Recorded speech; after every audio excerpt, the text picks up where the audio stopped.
Hoje nós vamos avançar um pouquinho mais no capítulo 1 do Evangelho segundo Marcos. Estamos bem perto de terminar o capítulo 1.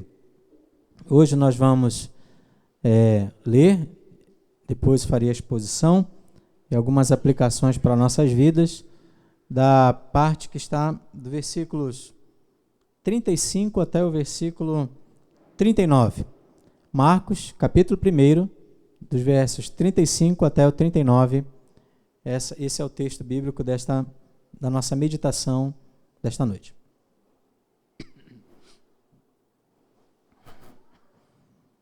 Diz assim o texto bíblico: Tendo-se levantado alta madrugada, saiu, foi para um lugar deserto e ali orava. Procuravam-no diligentemente Simão e os que com ele estavam. Tendo-o encontrado, lhe disseram: Todos te buscam. Jesus, porém, lhes disse: Vamos a outros lugares, às povoações vizinhas, a fim de que eu pregue também ali, pois para isso é que eu vim. Então foi por toda a Galiléia, pregando nas sinagogas deles e expelindo os demônios. Amém. Até aqui. Vamos orar mais uma vez, irmãos? Pai querido, nós precisamos de Ti também para o entendimento da Tua palavra.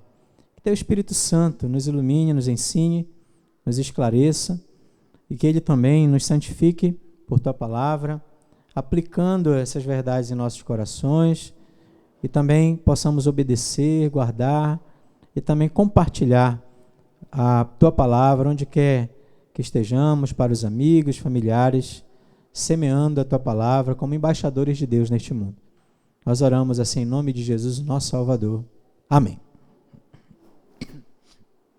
Meus irmãos, o Evangelho de Marcos nos faz a apresentação do Filho de Deus.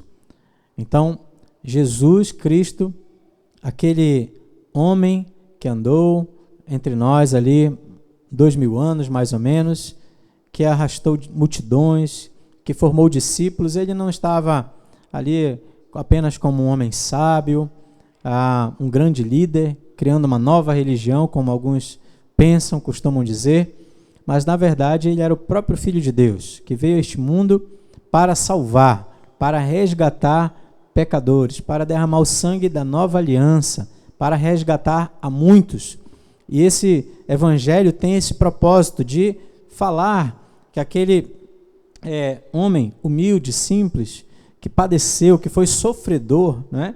Um servo sofredor, ele é o próprio Filho de Deus e tudo aquilo fazia parte dos planos do Senhor Deus para salvar pecadores, para salvar o povo dele, o povo eleito. E Marcos, então, escreve o seu evangelho inspirado por Deus, possivelmente para os seus leitores primeiros eram gentios e precisavam, então, ouvir a poderosa pregação do Evangelho do nosso Senhor Jesus Cristo. E exatamente essa é a temática. O primeiro versículo, eu sempre leio, insisto em ler com vocês, princípio do Evangelho de Jesus Cristo, o Filho de Deus. E após o primeiro versículo, a gente encontra a apresentação desse Filho de Deus, do primeiro versículo até o versículo 11. E depois vocês vão encontrar também, no versículos 12 e versículos 13, o Filho de Deus já iniciando a batalha contra o diabo, enfrentando as tentações de Satanás. E mais avante, vocês vão perceber que Marcos registra o início, ou melhor, quando Jesus começa a pregar e fala também do conteúdo da pregação dele. Era uma pregação que chamava o povo ao arrependimento e que anunciava o reino de Deus. O Evangelho é o Evangelho do reino de Deus. E aí nós chegamos, então, nos versículos 16 a 20 do primeiro capítulo, que são os versículos que ele demonstra a autoridade dele. Ele já tinha demonstrado vencendo o diabo na tentação. Já tinha demonstrado também a autoridade dele na pregação poderosa da verdade do reino de Deus. E agora ele demonstra a sua autoridade chamando discípulos. Ele reivindica seguidores, discípulos, para segui-lo, para obedecer a ele, para servir a ele, para adorar a ele, para entregar suas vidas a ele. E nós encontramos aquele texto tão maravilhoso dos primeiros discípulos, Pedro, Tiago, João, que foram chamados e deixaram aquela empresa de pesca e seguiram o Salvador. E aí começa, meus irmãos, um período bem interessante, e aqui eu chamo muita atenção de vocês. De alguns, as narrativas de Marcos vão nos apresentar que Jesus começa a ser também o Jesus das multidões, aquele que vai entrar em contato com as multidões, com muitas pessoas. Veja que é bem interessante, ele vai avançando e dando pistas de que esse momento está chegando. Se você olhar, por exemplo, o versículo 28, você vai encontrar Marcos dizendo assim: então correu célere a fama de Jesus em todas as direções, por toda a circunvizinhança da Galileia. Então, ele já está nos mostrando que algo está para acontecer. A fama corre célere. A fama avança naquela região toda. Aí você olha também o versículo 33. Dá uma olhadinha também no versículo 33 do primeiro capítulo, que foi o texto que nós estudamos no domingo passado. Toda a cidade estava reunida à porta. Então, a fama correu. E ele foi para a sinagoga, pregou com autoridade, expeliu um demônio de um homem, e a fama correu célere. E ao final da tarde, isso tudo no mesmo dia, naquela região, daquela cidade de Cafarnaum. Agora ele está na casa de Pedro, ele curou a sogra de Pedro. Quando está prestes a terminar o dia, o que acontece? A multidão vai até a porta da casa de Pedro para levando os doentes, levando as pessoas que estavam possuídas por demônios, para que Jesus as curasse e as libertasse da opressão, da possessão, das possessões demoníacas. Então, meus irmãos, percebam que a narrativa de Marcos está nos mostrando que chegou agora um novo momento no ministério de Cristo. Ele está agora pregando, ele está entrando em contato com as multidões e ele está cheio de compaixão e ele demonstra o seu poder. Ele curou a sogra de Pedro naquela casa, mas também vai às multidões, mesmo cansado, depois de um dia cheio de atividade, mas ele está ali cuidando, ajudando, abençoando, salvando, libertando aquelas pessoas. Então, o texto avança e nós chegamos no momento agora que Jesus vai se deparar com essa situação, com essa realidade de que a multidão continua perseguindo ele, continua seguindo ele, a multidão está reivindicando ele, né? A multidão quer mais, a multidão quer mais milagres. Mas vejam só, no dia seguinte, o que acontece? Versículo 35. Tendo-se levantado alta madrugada, saiu, foi para um lugar deserto e ali orava. Então, no texto original diz assim, que ainda era escuro, alta madrugada, ainda era escuro. E Jesus então saiu dali, se levantou, procurou um lugar deserto para fazer o quê, meus irmãos? Para orar. E esse é um dos textos uma das verdades bíblicas mais impressionantes para nós. Porque o Filho de Deus, homem perfeito, mas também Deus perfeito, o Verbo que se fez carne, o Deus encarnado, a segunda pessoa da Trindade, na sua humanidade, tinha comunhão com o Pai através de intensa vida de oração. Então nós estamos falando aqui do mistério da Trindade, que não tem, nós sabemos, é bíblico, está revelado. Veja, o texto do batismo é claro. O texto do batismo nos ensina que ele foi batizado, o Espírito Santo desceu sobre ele em forma de pomba, e uma voz do céu, que é a voz do Pai, disse: este é meu Filho amado, em quem tenho todo o meu prazer, em quem me compraz. Então, a doutrina da Trindade é bíblica, mas ela excede a nossa compreensão. Nós precisamos acreditar porque revelado está nas Escrituras, mas muitas coisas não sabemos como responder. Mas o fato é que, através da oração, o Filho poderoso de Deus tinha doce comunhão com seu Pai e ele não negligenciava isso. Ele acordava cedo, não tinha o sol ainda se colocado, estava ainda escuro, mas ele se levantava, mesmo depois de um dia agitadíssimo, em que ele se deparou com muita gente, todos estavam na porta da casa de Pedro, e ele curou, trabalhou intensamente, mas no outro dia ele se dedica, meus irmãos, a este momento especial de oração. Ele vai buscar falar com Deus. Meus irmãos, isso é maravilhoso. Isso é algo realmente que deve mexer com a gente. Nós devemos ficar impactados com isso. Se nós lermos assim tão rapidamente, a gente pode deixar passar as riquezas das aplicações que esse texto promove para nós, para as nossas vidas. Percebam, vamos meditar sobre isso.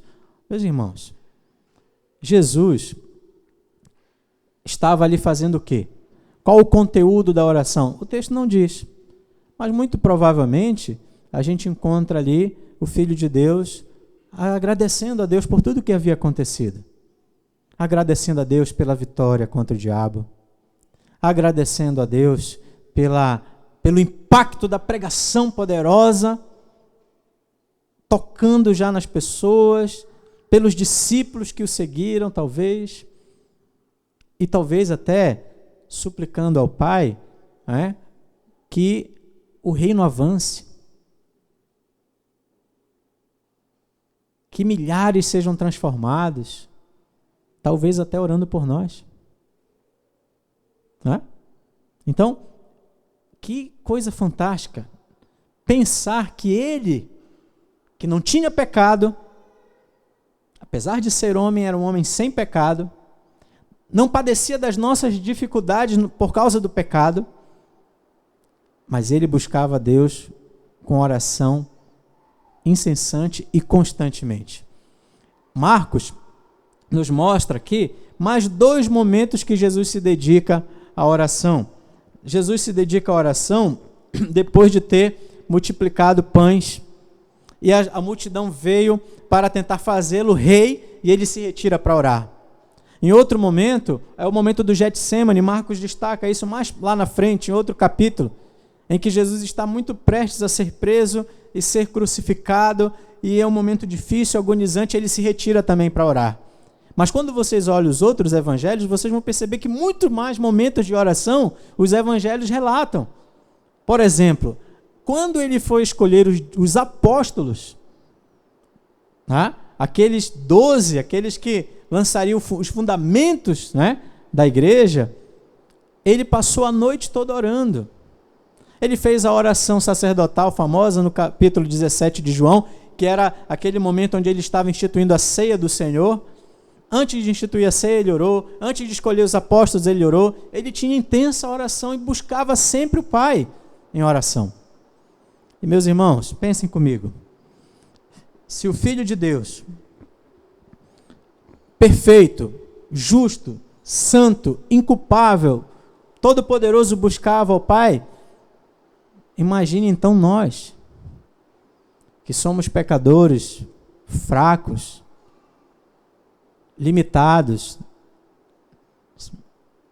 em conhecimento, em sabedoria, que somos totalmente dependentes do Senhor. Nós deveríamos também seguir esses passos de Cristo e sermos pessoas de oração. Homens e mulheres, servos e servas que se dedicam em oração ao Pai, buscando comunhão com o Senhor, aprofundar a nossa comunhão, a nossa intimidade com Deus em oração. E é interessante que os evangelhos nos ensinam que Jesus ordenou que os discípulos orassem. Aliás, tem um texto famoso da oração do Senhor, alguns chamam de oração dominical, lá no Sermão do Monte, onde ele ensina a orar. Ele ensina como os discípulos devem orar. Ele apresenta um modelo sintetizando tudo aquilo que precisa estar em nossas orações. Por exemplo, ele ensina que nós devemos pedir pelo reino de Deus, que o nome do Senhor seja santificado, que a vontade dele seja feita no céu como na terra, que avance o reino. Ele nos ensinou a orar nas nossas orações pelo avanço do evangelho, pelo crescimento da igreja, pela prosperidade da igreja. Mas ele também nos ensinou a orar pelas nossas necessidades. Ou seja, não apenas pela pregação do evangelho, pela conversão das pessoas, mas também pelo pão nosso de cada dia. Que maravilhoso isso! O nosso Deus quer cuidar de nós nas nossas necessidades mais básicas e fundamentais. E Ele quer que nós possamos apresentar a Ele as nossas necessidades. O pão nosso de cada dia nos dá hoje, ou dá-nos hoje.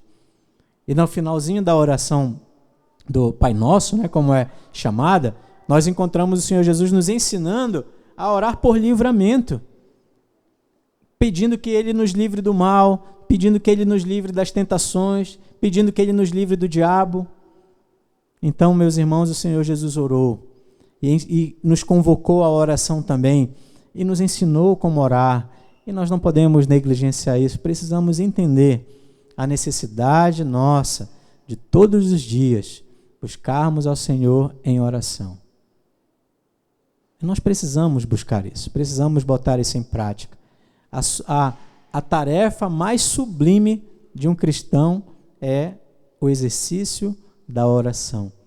E é um exercício que é real porque Cristo abriu um novo e vivo caminho para nós. De tal maneira que por causa dele, por causa da obra dele, nós podemos ter acesso direto ao Pai. Nós não podemos fazer pouco caso disso. Nós não podemos negligenciar isso que é tão maravilhoso, que é tão importante para nós. Então, oremos. Vamos orar no nosso particular, vamos chamar a família para orar.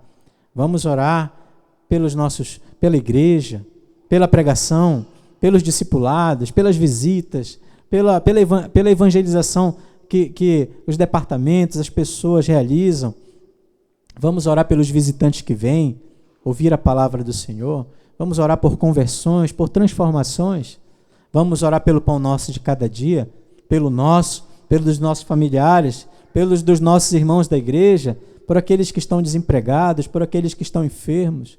Vamos orar em favor também daqueles que estão se desviando, estão caindo nas ciladas do coração, nas tentações do diabo. Vamos orar por aqueles que estão de pé, para que fiquem de pé e permaneçam, porque tudo é pela graça. Tudo é pela graça. Para que fiquem vigilantes, atentos. Precisamos orar e orar sem cessar. Precisamos fazer como o nosso Senhor. Às vezes, o dia é corrido demais, então que tal acordar um pouco mais cedo? Para orar, para buscar a Deus em comunhão, para não cairmos na tentação de acharmos, meus irmãos, que tudo aqui é por nosso braço, tudo aqui é por nossa força, tudo aqui é porque a gente dá um jeito, por causa da nossa inteligência, da nossa conta bancária, da nossa saúde, porque, meus irmãos, não é. Isso não é nada. Nós precisamos de Deus. Nós precisamos buscar a Deus. Então, pensem como é que está a oração na sua vida. Que prioridade essa comunhão através da oração você tem tido, colocado? Como é que está isso? Dizem que é o termômetro da igreja, da vida, piedade, da vida espiritual da igreja. Dizem que a oração, a prática da oração é o pulsar da vida da igreja. E nós precisamos, então, pensar sobre isso. Pense você como você tem orado. Busca Deus. A gente busca quando nós estamos, às vezes, até nas coisas, passando por dificuldades, a gente busca tanta coisa, tantos recursos, tantas pessoas, e a gente precisa, nessas horas, colocar o coração em ordem e buscar ao Senhor em oração. Devemos orar com gratidão, com ações de graças, com súplicas. Devemos sempre orar para ter mais comunhão com Deus, porque nós precisamos disso.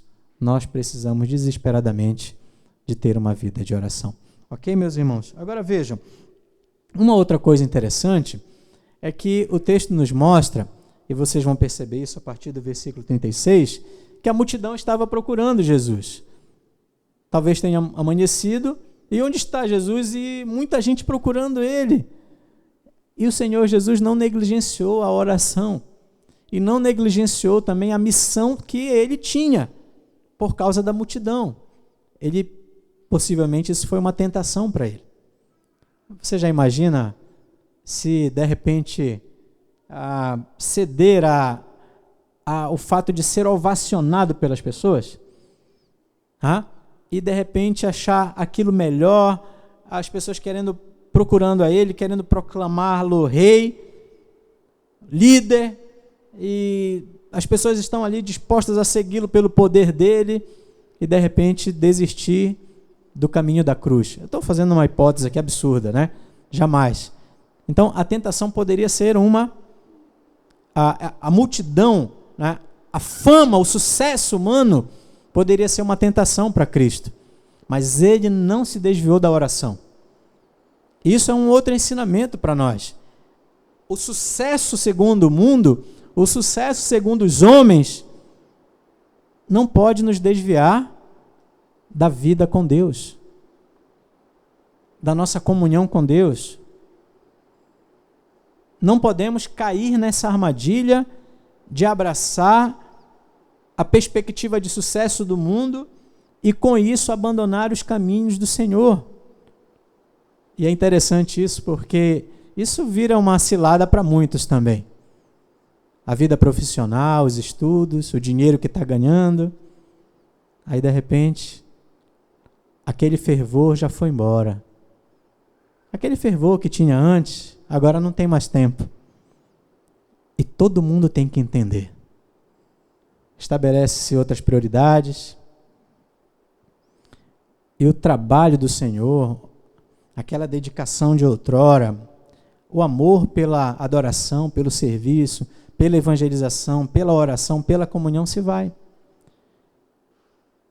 Porque abraça-se o sucesso da perspectiva dos homens, mas se esquece do sucesso da perspectiva de Deus.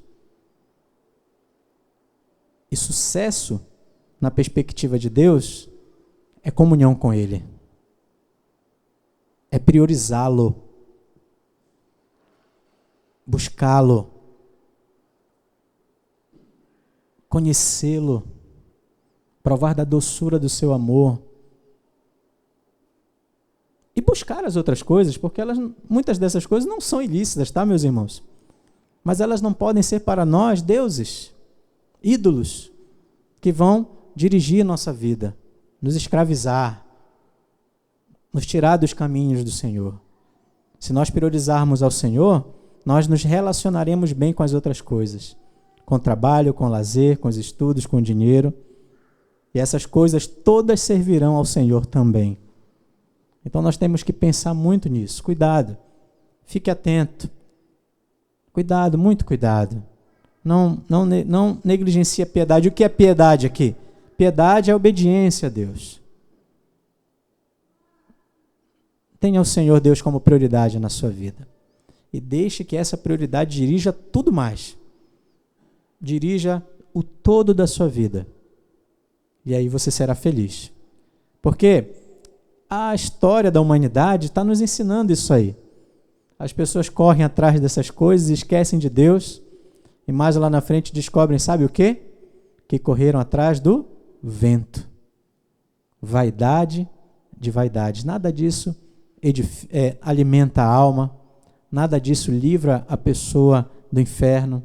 Nada disso pode dar vida eterna. Satisfazer verdadeiramente o coração. Muitas coisas são até boas, excelentes, dão prazer, fazem parte da boa criação de Deus, mas elas não podem ocupar o lugar de Deus. Não devem. Devemos ter cuidado com isso. E vamos avançar um pouquinho mais? Vamos concluir pensando sobre a resposta que Jesus deu. A resposta que Jesus deu é no mínimo estranha.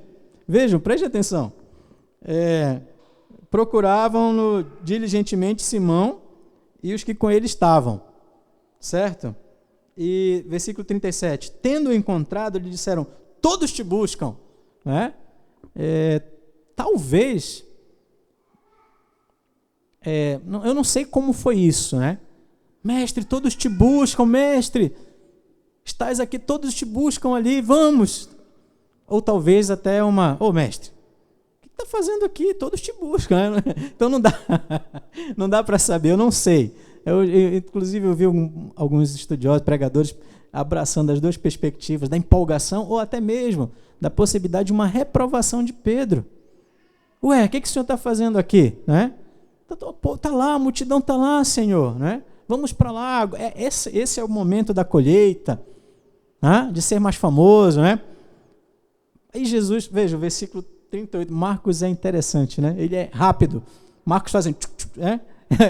O versículo 38, assim, Jesus, porém, lhes disse, vamos a outros lugares, às povoações vizinhas, a fim de que eu pregue também ali, pois foi para isso que eu vim.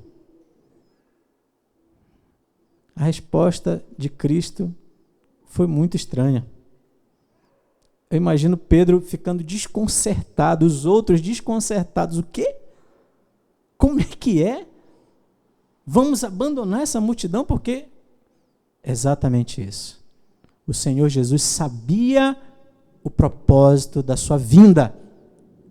E ele não estava dizendo, pois para isso que eu vim de Nazaré. Não, que eu vim do céu, que eu me fiz carne. Eu vim para cá para pregar. Eu não vim aqui para ser conhecido como milagreiro, operador de milagres. Eu vim aqui para ser o arauto, o profeta maior, o anunciador poderoso da mensagem poderosa do reino de Deus. Eu vou agora e nós vamos, se levantem, vamos, porque nós vamos agora por toda a Galileia, pregando nas sinagogas o reino de Deus, a mensagem poderosa do Evangelho. Uau! Que resposta foi essa? Que resposta foi essa? E Pedro e os discípulos devem ter, então, tido um choque, um impacto, mas o Senhor Jesus sabia, meus queridos irmãos, o Filho de Deus sabia muito bem o motivo da vinda dele para cá entre nós. Ele veio para pregar a mensagem do reino de Deus. Os milagres, as curas, as expulsões de demônios, tudo aquilo apontavam para a pregação, para ele. Tudo aquilo testificavam que ele era o Messias que havia chegado, que o tempo das boas novas de Deus chegou, melhor dizendo. Mas a prioridade do Senhor Jesus Cristo era a pregação, era a promoção da palavra de Deus. E ele saiu então pregando. E qual era o conteúdo? Bem, pelos textos anteriores nós podemos supor, ele chegava e dizia, arrependei-vos e crede porque é chegado o reino de Deus. Uma mensagem confrontadora, uma mensagem desafiadora, uma mensagem impactante. Se ele ficasse ali curando, e somente curando, expelindo demônio, as pessoas poderiam até gostar muito dele. Mas exatamente porque ele pregou a mensagem do reino de Deus que elas quiseram crucificar a ele. Muitas, milhares o odiaram, porque é a pregação que desafia o pecador a se voltar para Deus, a abandonar os falsos deuses, a idolatria, o pecado, a maldade e buscar ao Senhor para serem salvos. E o homem odeia isso. O homem natural acha isso loucura. Mas foi para isso que ele veio. Foi para pregar a palavra de Deus. E é através dessa palavra, dessa pregação, da palavra do Senhor, da mensagem do reino de Deus, que Deus está salvando o seu povo. Chamando, porque a fé vem pela pregação da palavra, a fé vem pelo ouvir a palavra de Deus. E a pregação é a palavra do pastor, e as ovelhas, quando ouvem a sua voz, a voz dele, o seguem. Foi para isso que ele veio. Foi para pregar a poderosa palavra, a poderosa mensagem do reino de Deus. Meus irmãos, o Senhor Jesus não cedeu às multidões. Ele não cedeu para deixar de orar, e ele não cedeu também para deixar de pregar. Oração e pregação, duas características fortes que nós temos como seus discípulos, seguidores dele, adoradores, servos dele. Temos que pegar essas lições para nós. Uma vida intensa de oração e uma vida sem desvios também da pregação verdadeira e bíblica do Evangelho.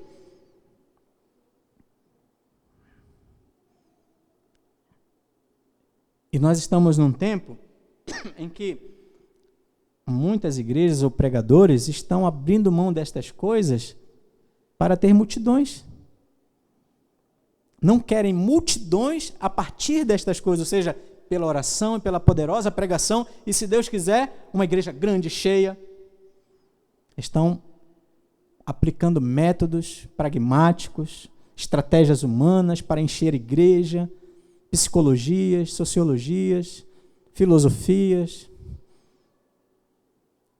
e estão abandonando a comunhão com o Senhor, e estão abandonando a pregação poderosa, bíblica, desafiadora. Eu não estou falando de falar de púlpito. Falar de púlpito muita gente está falando.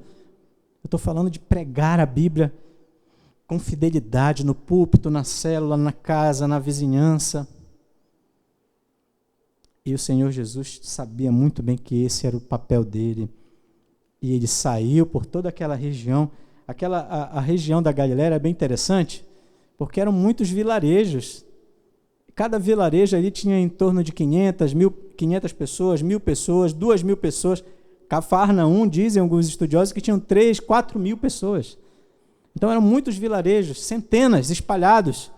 E é isso que Jesus está dizendo, vamos, nós temos muito o que fazer, temos muito o que andar. Para quê? Para pregar a mensagem do reino de Deus, para chamar o povo de Deus, porque ele veio para congregar o rebanho do Senhor, disperso, que estava perdido, as ovelhas desgarradas do Senhor. E elas são congregadas novamente através da pregação fiel do Evangelho, porque é o chamado do pastor para que as suas ovelhas possam segui-lo novamente. Meus irmãos, interessante isso. Vamos encerrar pensando nisso para nós hoje. O que isso tem a ver comigo? O que isso tem a ver com você? Em primeiro lugar, por favor, pense realmente, com sinceridade, você e Deus, qual a importância da pregação da palavra de Deus para você? Sinceramente. Agora, avance um pouquinho mais na sua reflexão. Como você reage à palavra? Você ama e procura obedecer, você ama a palavra de Deus, que você quer ouvir a palavra, você quer apoiar um ministério sério de pregação, você quer se envolver, você quer anunciar a palavra. É assim que você se sente, que você se vê hoje, como alguém que realmente ama as Escrituras, ama a palavra do Senhor. É isso que é importante. Então, pense sobre isso. Eu lembro de uma história, eu ouvi isso há muito tempo, eu não sei se é verídica, mas vou contar para vocês, tá bom? Um pastor estava estudando, um pastor famoso há muitos anos, né? Ele estava estudando e preparando um sermão.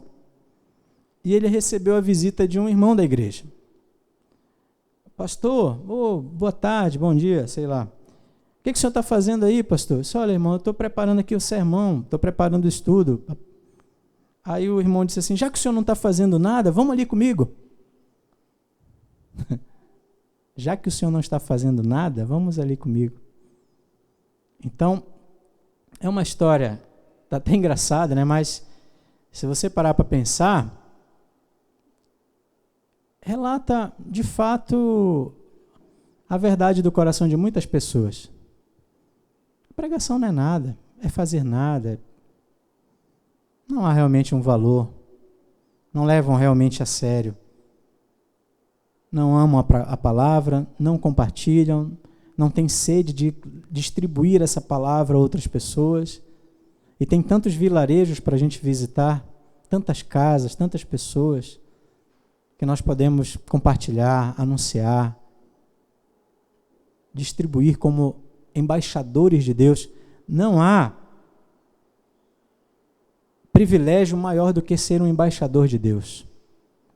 E o Senhor Deus nos chamou para isso, nos transformou para isso, para sermos embaixadores do Evangelho, do reino de Deus neste mundo. Então, pensemos sobre isso.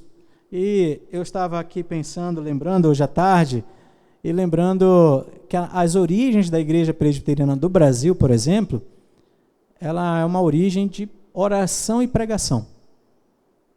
Se vocês estudarem a história da igreja, da nossa igreja, os nossos pais, os reformadores, vocês vão perceber homens e mulheres gigantes dedicados à oração e à pregação fiel das Escrituras, e muitos perderam a vida por causa disso. Por exemplo, John Knox, que é o pai do presbiterianismo, um reformador que congregou na igreja em que João Calvino pregava. John Knox foi para a Escócia e lá ele pregou o evangelho, e ele era um homem de profunda oração. Dizem que a rainha daquele tempo, dos dias de John Knox, ela dizia, que era Maria o nome dela, ela dizia que ela tinha mais medo das orações de John Knox do que um exército inimigo composto de 10.000 soldados. E John Knox era um homem de oração constante. Vou ler para vocês uma das orações de uma citação de um livro que diz assim, a oração dele, ele diz assim: em Deus está a minha confiança, por meio de Jesus Cristo, seu Filho, e portanto não temo a tirania de homens, nem tampouco o que o diabo pode intentar contra mim.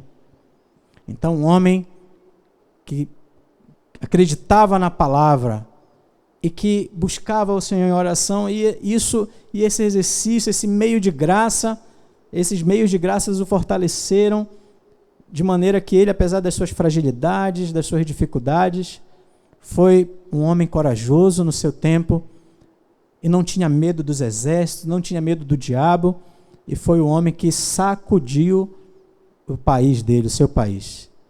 Ele orava, e essa é uma das orações mais famosas de John Knox: dá-me a Escócia, senão morrerei. E ele orava isso todos os dias: dá-me a Escócia, senão morrerei. E ele queria aquela região, o seu país, todo entregue ao evangelho verdadeiro da graça de Deus, libertado da idolatria, do paganismo, do falso cristianismo, e ele dedicou a vida dele a isso. Dá-me a Escócia, senão morrerei. Em muitos momentos, ele se sentia só.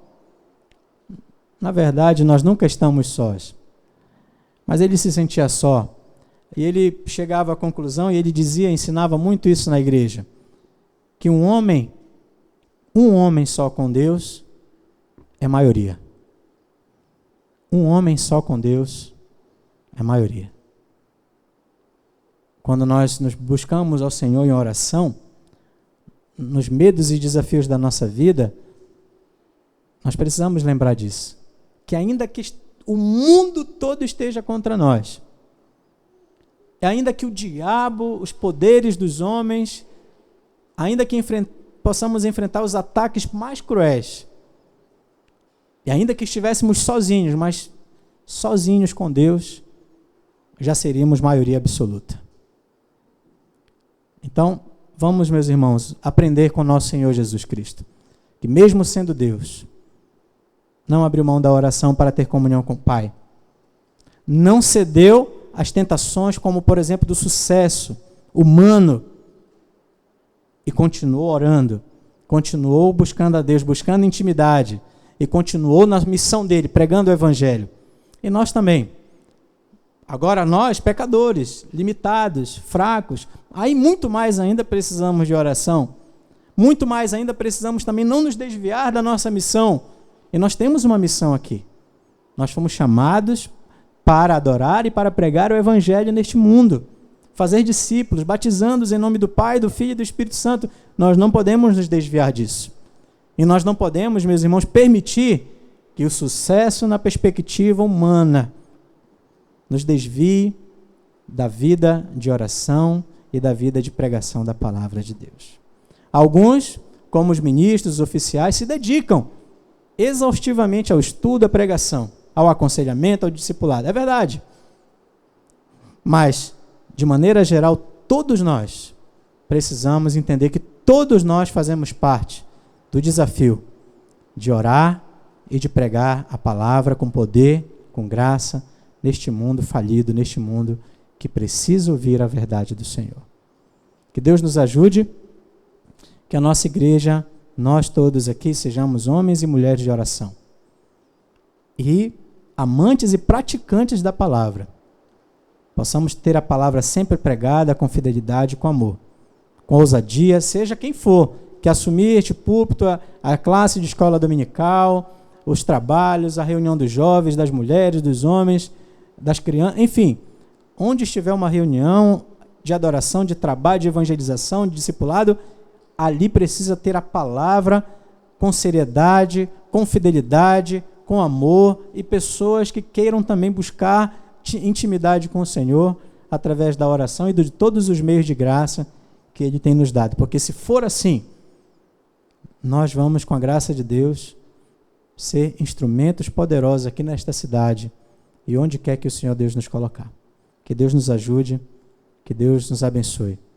Você, com Deus, maioria absoluta em oração. Vamos fechar nossos olhos.